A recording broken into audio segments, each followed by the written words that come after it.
এই গুড়া চিংড়ি কেন নিয়ে আসছো? ওই রাতে কম দামে পাইছি।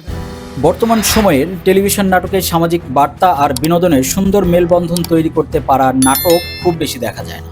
ঠিক সেই জায়গাতেই আলাদা করে নজর কাড়ে জোবান অভিনীত নাটক কোটিপতি। নাম শুনে প্রথমে মনে হতে পারে এটি অর্থবিত্ত বা ধনীদের গল্প, কিন্তু নাটকটি আসলে আমাদের সমাজের ভেতরে লুকিয়ে থাকা স্বপ্ন, লোভ, আত্মসম্মান এবং বাস্তবতার কঠিন সংঘর্ষকে তুলে ধরেছে। শুরু থেকেই নাটকটি দর্শককে কৌতূহলী করে তোলে। একজন সাধারণ মানুষ কিভাবে কোটিপতি হওয়ার স্বপ্ন দেখে এবং সেই স্বপ্ন তাকে কোথায় নিয়ে যায়, সেটাই এই নাটকের মূল প্রশ্ন।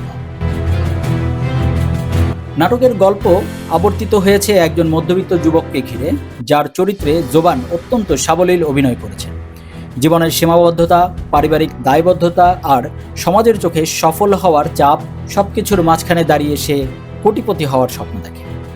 নাটকে খুব বাস্তবভাবে দেখানো হয়েছে কিভাবে হঠাৎ পাওয়া টাকা বা সুযোগ মানুষের চিন্তাধারা বদলে দেয়। জোবানের অভিনয়ে হতাশ, উত্তেজনা, লোভ আর অপরাধবোধ, এই সব অনুভূতির স্তরগুলো ধীরে ধীরে উন্মোচিত হয়, যা চরিত্রটিকে বিশ্বাসযোগ্য করে তোলে। নাটকের সংলাপ এবং চিত্রনাট্য বেশ শক্তিশালী। অতিরঞ্জিত নাটকীয়তা না এনে সাধারণ জীবনের ছোট ছোট মুহূর্ত দিয়েই গল্প এগিয়ে নেওয়া হয়েছে।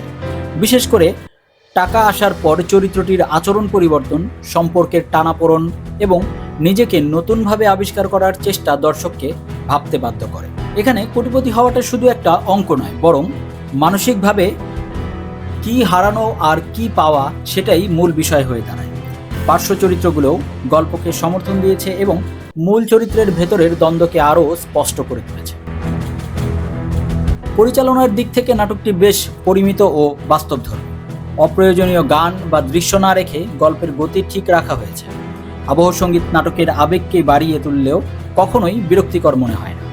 ক্যামেরার কাজ এবং লোকেশন নির্বাচনে গল্পের পরিবেশও সঙ্গে মানানসই, যা নাটকটিকে আরও জীবন্ত করে তুলেছে। সব মিলিয়ে কোটিপতি এমন একটি নাটক যা শুধু দেখার জন্য নয়, অনুভব করার জন্য। শেষ পর্যন্ত এসে কোটিপতি নাটকটি দর্শককে একটি স্পষ্ট বার্তা দেয়। টাকা জীবনের প্রয়োজন, কিন্তু সেটাই জীবনের সব। বলে নাই, ও অফিসে আসবে আমি তো জানি না।